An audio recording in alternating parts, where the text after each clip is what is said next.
Magandang buhay! Walang gaanong ganap ngayong araw. Naglaba lang ako, nagbukas ng email, at nanood ng kung ano-ano habang nakahilata.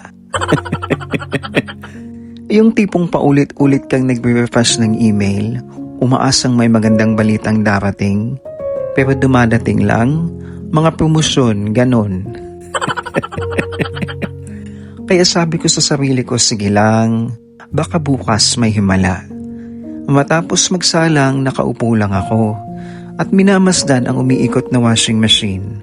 At dun ko naisip, parang buhay lang din pala natin minsan. Paulit-ulit, nakakapagod. Pero tuloy lang ang ikot hanggat hindi pa tapos ang laban.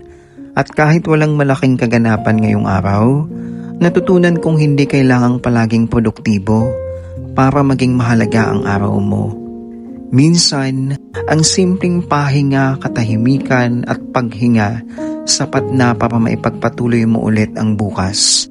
Ako si Will na nagsasabing, huwag mong malitin ang mga araw na tila walang nangyayari dahil minsan, iyan ang mga araw na tahimik ang inihahanda ng buhay para sa mas malaking pagkakataon.